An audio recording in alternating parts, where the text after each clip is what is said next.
We're in the fourth weekend of a series that we've titled Engage and Influence, the study of the book of Daniel. And this is the last weekend of the first part of this series. We're going to come back later in August and conclude the book of Daniel. Last weekend, if you weren't with us, Pastor Freedom Blackwell, he took us through chapter 3, and that's a story in the book of Daniel. If you grew up around church, right, you probably heard this story since you were maybe 5 years old.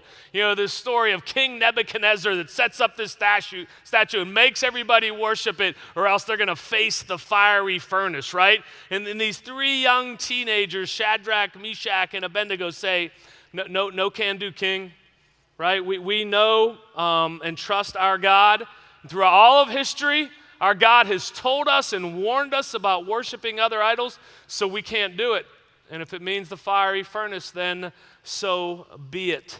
And Pastor Freedom said the key was they knew God, they trusted God, and God delivered them. And King Nebuchadnezzar, he goes on to praise God, but his honor and his humility towards God are very short-lived. If you're familiar with chapter 4, King Nebuchadnezzar, he has this terrifying dream about a large tree being chopped down and stripped of its leaves and of its fruit. And in verse 7 of chapter 4, King Nebuchadnezzar, he summons from all the lands, it says, he summons his magicians, the enchanters, the Chaldeans, the astrologers, and they come in, and he told them the dream, but they could not make known to him its interpretation. And eventually, he calls Daniel. Daniel is summoned, and God reveals to Daniel the meaning of the dream, and it's not good news for old King Neb, right? If you're familiar with this story, like that tree, the king will be chopped down and stripped of his power and will literally lose his sanity. God humbles him. At the end of a certain period of time, Nebuchadnezzar, he lifts his eyes to heaven and he praises and honors God, and his sanity and his authority are restored. And this chapter 4 ends with the final words from King Nebuchadnezzar. They are so powerful. In fact, I'm going to come back and close this sermon with it. King Nebuchadnezzar says this, now I, do you notice he doesn't say King Nebuchadnezzar because he's been humbled. Now I, Nebuchadnezzar, praise and extol and honor the King of heaven, for all his works are right and his ways are just, and those who walk in pride, he is able to humble. See, folks, our God, it says there is able to humble those that walk in pride. And that should be a very sobering statement for all of us. God's not vengeful, he's not unfair, he's not mean-spirited, but sometimes he will just let you have what it is you think you need and want, and what it is that you think you need and want will humble you. Or else, in some cases, like a parent that cares deeply, when he sees you doing something that will harm you or harm others, he is able to step in and humble you. You know, in chapter 4, God humbled Nebuchadnezzar. You know, before I dig into chapter 5, I want to tell you, and I do this usually each summer around this time, I want to tell you where our preaching is headed over the next few months. See, God's people in the book of Daniel, they're scattered. They're in exile. God cares. You know, God's care, his protection, his shelter, to those people, it seemed like it had been removed from them. Have you ever felt like that? Have you ever felt like God's protection, his care for you, his grace, has been somehow you slipped out from under it? Well, we'll start a brand new series next week, and it's titled Umbrella. And we will discuss why sometimes we feel like that. And here's the 3 weeks. So in week 1, some of us, maybe sometimes it's just that you feel overwhelmed because of past failures or mistakes, right? The umbrella of God's grace is offered to everyone, but the feelings of guilt maybe that you're experiencing or unworthiness consume you. You say things like, God can't forgive me. I can't even forgive myself. What I've done disqualifies me from God's grace. Is that you? In week 2 of this series, maybe it's because of a betrayal or a wrong that has been done to you that it's left you so angry at someone or at God or at life in general that your bitterness is blinding you from the grace of God. Is that you? And then in week 3 of this series, do you feel like maybe you're out in the rain, refusing to step under this umbrella of God's grace because of a past, hear me on this, church hurt? Maybe somewhere, whether it was religion or the church or a person in the church has let you down. Maybe you felt judged by members, or maybe church leadership has disappointed you, or maybe it's even just much simpler than that. You've just been bored or frustrated by church squabbling or dogma or traditions, and you've just checked out. Is that you? Probably not, or you wouldn't be here, right? But I bet you know somebody. Maybe it's somebody dear to you, a child that's just checked out, a spouse, a friend. Bring them here that week. Actually, that week, I preach, and I'm going to open with an apology from the church. So if you've got someone that's just been hurt and stepped out, bring them that week. So if you feel like that you've been out in the rain, exiled from God, grab an umbrella over the next 3 weeks and join us as we dig into this series. And then after that, we're going to come back in August and finish up this series on Daniel. We'll kick off with the Daniel and the Lion's Den story. And then September, we launch a 4-part series the weekend right after Labor Day. And we've titled it Choosing Turbulence. Folks, I don't know about you, but even if you enjoy flying, right, nobody likes a turbulent flight. The pilot's trying to adjust altitude to try to find you smooth air, right? How about this question, though? In your life right now, are you experiencing much more turbulence than you would prefer? Can I ask you, could it be possible that you're choosing that turbulence? Could it be possible that the turbulence in your life is of your own doing? Are you aware that in the Bible, there are 4 explicit times where God says, this is my will for you? God says, this is the will of God for you. We're going to look at those 4 times that God says that and examine that possibly that could be some of the turbulence in our life. In week 3 of that series, it deals with sexuality and purity. So in week 3 of that series, we're going to dig into that area, but also we're going to speak to the recent Supreme Court decision on same-sex marriage. I've been asked over the last several weeks, my thoughts or stance on that decision. First, hear me loud and clear on this one. First, I do not believe that in the history of social media that a Facebook quote or a tweet has ever changed anyone's mind about such an emotionally charged topic. So you're not going to see me quoting, pithy little comments or forwarding opinionated articles. In a word, just to some of you, and some of you that are on both sides of this topic, for the love of God, stop. I am watching Northway people squabble on Facebook. Let's just have some conversation, versus sharp little comments. The second thing is this, that court decision did not catch the leadership at Northway by surprise. We've been digging into the scriptures on this and on other cultural issues of the day and discussing them for several years, and our conclusion remains that God's design for marriage is between a man and a woman, and we'll discuss that and many other areas of sexuality and purity, including same-sex marriage, in the sermon in September. Here are a few of my personal thoughts, though, on this issue. I believe, first and foremost, the church and its membership must lead with grace, no matter where you fall on this topic. Secondly, I believe that the church should be the safest place on earth for someone dealing with same-sex attraction. I believe that same-sex marriage is not the gospel. The gospel is the gospel, and that's what we should preach. I believe that we should always try to come down on the right side of God, the right side of Jesus on these topics, and not the right side of history. And lastly, there was a quote from Andy Stanley that this week, a pastor down in Atlanta, that I really resonated with. He was asked, about the court decision and how he thinks Christians should respond. And this is a pretty sharp statement, but here's what he said. If all the Christians for just 1 year would quit looking at porn, would quit smoking weed, quit having premarital sex, would quit committing adultery, would pay their taxes, and every church foster one kid, in 1 year our nation would feel different. There are so many Christians. So basically, if we would just be better Christians, everything we would like to see change for the most part would change. Folks, the more complex the issue, the more grace that is required. And when all else fails, my reset button in the scriptures is always this: love God and love your neighbor as yourself.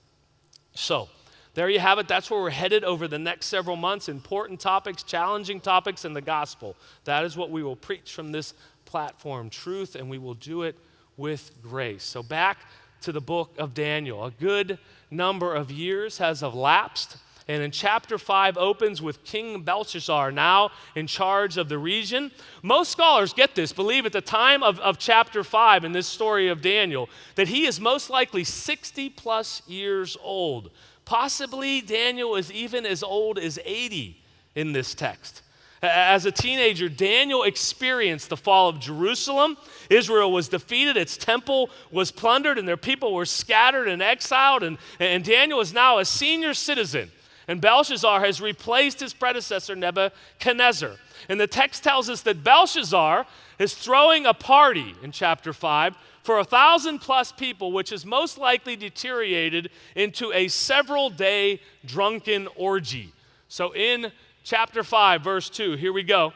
Belshazzar, when he tasted the wine, commanded the vessels of gold and of silver that Nebuchadnezzar, his father, had taken out of the temple in Jerusalem be brought, that the king and his lords, his wives, and his concubines might drink from them. Then they brought in the golden vessels that had been taken out of the temple, the house of God in Jerusalem, and the king and his lords, his wives, and his concubines drank from them. They drank the wine, and they praised the gods of gold and silver, bronze, iron, wood, and stone. Just quick pause here. So he basically calls for these gold plates and cups that Nebuchadnezzar had plundered from the temple when Israel was defeated. These were the very same gold cups and plates that the priest of Israel, possibly even King David, would have used these to offer up sacrifices, to offer up honor to the God of heaven, our God. And Belshazzar is using them at an orgy to toast and to praise the worthless gods of Babylon. I'm not sure that is going to sit well with a God who is able to humble. So here we go, very next verse. Immediately, the fingers of a human hand appeared and wrote on the plaster of the wall of the king's palace, opposite the lampstand. And the king saw the hand as it wrote. Then the king's color changed, and his thoughts alarmed him. His limbs gave way, and his knees knocked together. The king called loudly to bring in the enchanters and the Chaldeans and the astrologers. Folks, this is so good. This is such good stuff what's happening right here. This hand appears on the wall, right? It says up there. And it starts to write a message. And Belshazzar, he said, when he saw this, he starts to pass out, right? And see that one line there? So his limbs gave way in there? If you really dig into that text in Hebrew, another way that it can be translated is that the knots of his loins gave way. He's so scared that he just soiled his toga, is what really is going on in this scripture. And he calls for his enchanters and his magicians, and he's scared out of his mind. Somebody's got to tell me what this means, right? And then he probably went away and cleaned himself up. So just a quick pause here. Earlier in Daniel, we see that the king Nebuchadnezzar, when he had that dream, he calls in astrologers, enchanters, Chaldeans, magicians, clowns. Well, not clowns, but I just put that in there. To translate this dream. This happened often to maybe some explainable event or to get advice on something. Get this, as I dug into this, Babylon, like many other powers of these times, it was an omen-based culture.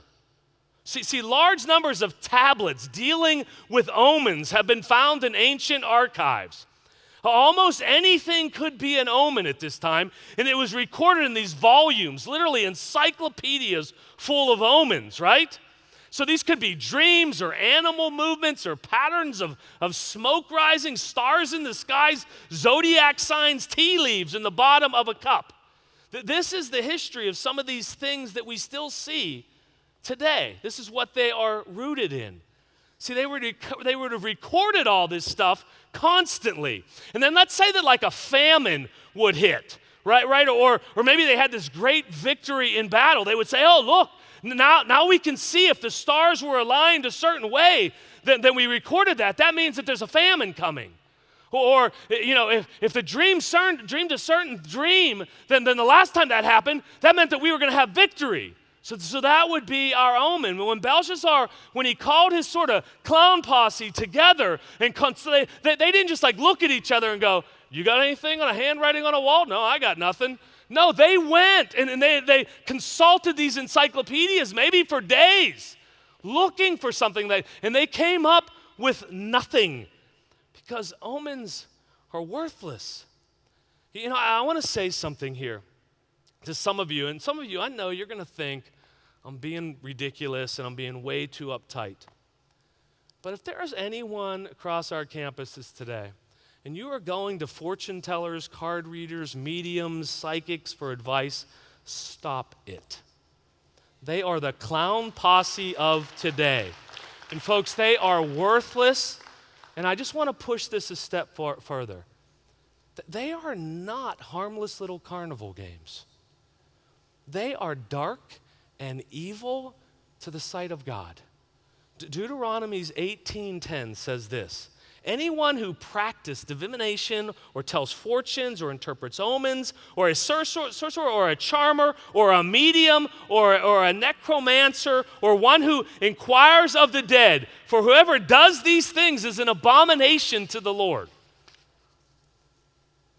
And if you're going to them, Leviticus 26 says, if a person turns to mediums or necromancers, that means somebody that conjures up the dead, whoring after them, I will set my face against that person and will cut him off from among his people. This is just dark and evil stuff that's detested by God. So just stop it. Seriously, stop it. But back to this text, okay? Daniel 5, we're going to go through the rest of it. Belshazzar, he's still freaking out because no one can tell him what this thing on the wall meant. So this queen, one of his queens steps in and says, there's this guy named Daniel, and he interpreted something for Nebuchadnezzar. Maybe he can do this for you. So Daniel is summoned in. And this is what Belshazzar says to Daniel in verse 16. But I have heard that you can give interpretations and solve problems.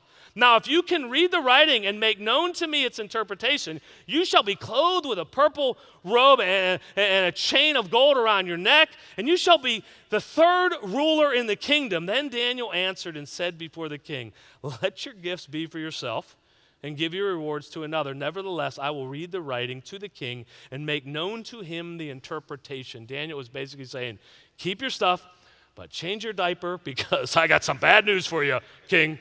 And I heard about what happened last time. So here it goes. It continues on here in verse 22. Belshazzar, this is Daniel talking, you have not humbled your heart, though you knew all this, but you have lifted up yourself against the Lord of heaven. And the vessels of his house have been brought in before you, and you and your lords and your wives and your concubines have drunk wine from them.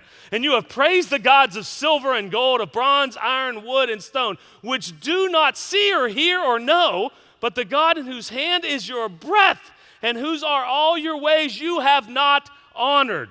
Then from his presence the hand was sent, and this writing was inscribed. And this is the writing. So Daniel's saying, this is what it said on the wall. Mene, mene, tekel, parsin. This is the interpretation of the matter. Daniel goes on, mene, God has numbered the days of your kingdom and brought it to an end. Tekel, you have been weighed in the balances and found wanting. Paris, your kingdom is divided and given to the Medes and the Persians.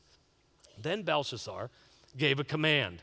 And Daniel was clothed with purple, a chain of gold put around his neck, and a proclamation made about him that he should be the third ruler in the kingdom. And that very night, Belshazzar, the Chaldean king, was killed. I could spend a lot of time unpacking this interpretation, what many scholars think about it, their unique perspectives on it. But here's what I consider a really short summary on this. This is what Daniel said to him. He said, first, though you knew all about God, you did not humble yourself before him. So, mene, it's a word that relates to the verb count. So he basically is telling Belshazzar, before the Lord, your days have been counted. Two, tekel, it relates to the verb to weigh. And he's basically saying to Belshazzar, before the Lord, your actions have been weighed. And then three, parson, it relates to this word to divide, often divide in two. And though you know the God of heaven, you did not humble self, you have been counted, you have been weighed and found wanting, and I am removing you and dividing your power and authority between the Medes and the Persians. And he dies that night. Belshazzar was not humble. He walked in pride and arrogance, and he was counted and weighed, and his kingdom divided. If this spot right here was humility,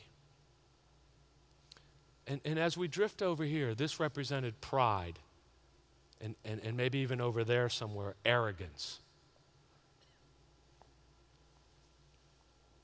How do we know? How do we know when we want to have a humble heart towards God? How do we know that we've begun to drift towards pride and arrogance? Let me read just a few brief verses from the book of James to you. This is James 4:13. It says this, now come now, you who say, today or tomorrow we will go into such and such a town and spend a year there and trade and make a profit. Yet you do not know what tomorrow will bring. What is your life? For you are a mist that appears for a little time and then vanishes. Instead, you ought to say, if the Lord wills, we live and do this or that. As it is, you boast in your arrogance. All such boasting is evil. So whoever knows the right thing to do and fails to do it, for him it's sin, or it's translated there, pride. It's pride. See, the text says that folks, this is pretty rough. We're a mist, a vapor. It's saying here that the true wisdom is built upon the idea of humility with God, the understanding of who God is and who we are. True wisdom, folks, is this: you're God and I'm not. And I have that in proper perspective. And false wisdom is built upon pride or arrogance. It is, God, I know who you are, but I think I know better. Or God, I know you are, but I don't really care.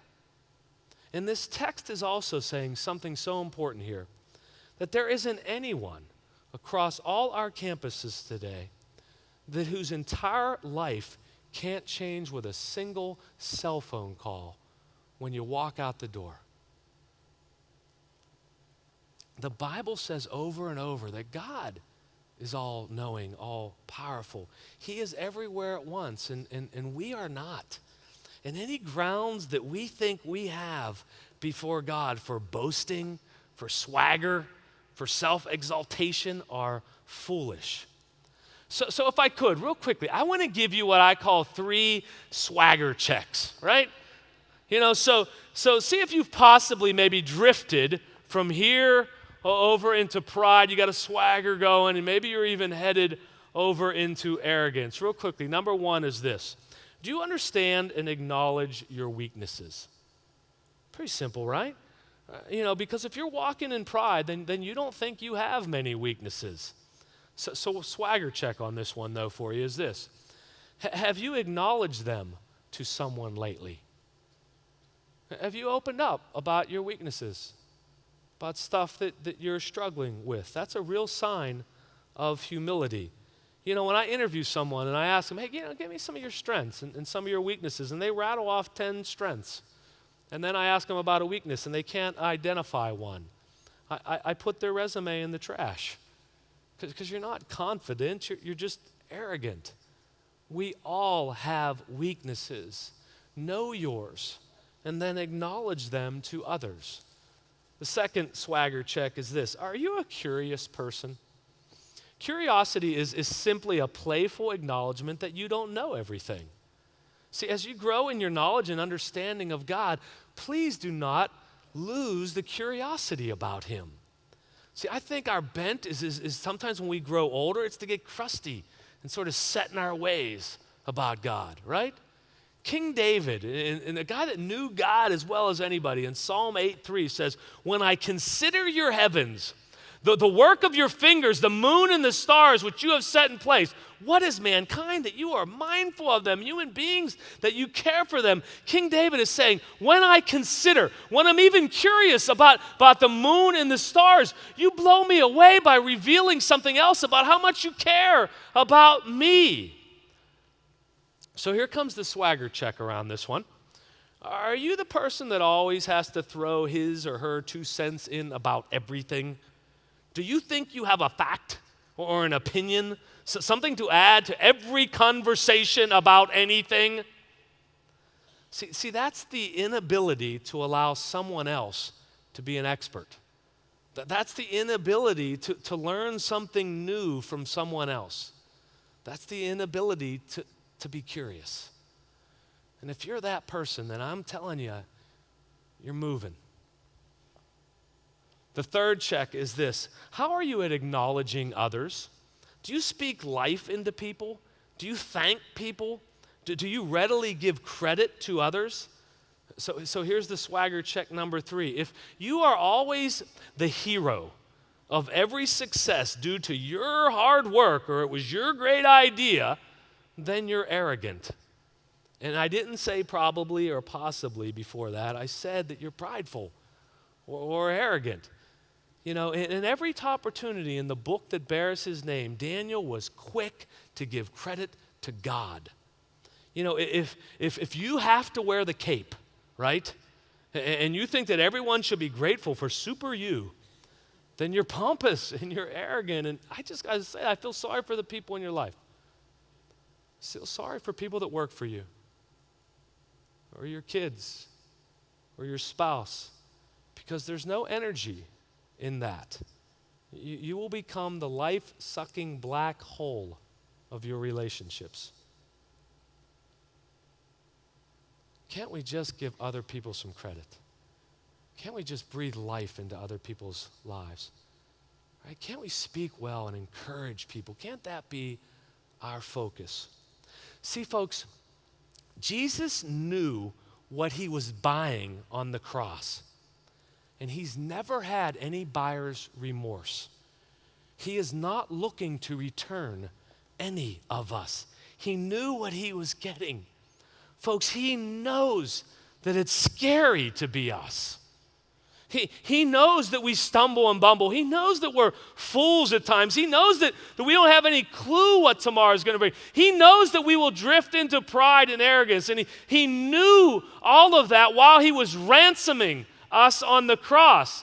And he still covered us with his blood. So what do we do? How do we stay humble? I think there's lots of things. But for the purpose of this sermon, I just want to land on one to wrap us up. And it's found in Hebrews 10:23. And it says this: "Let us hold fast the confession of our hope without wavering.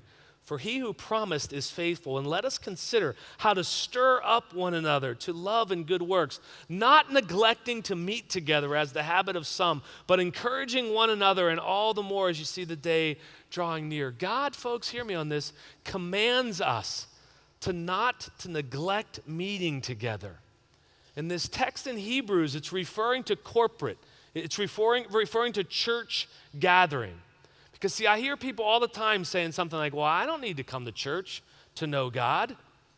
I've heard some people that are core members of Northway say, man, I just got so much going on, Scott.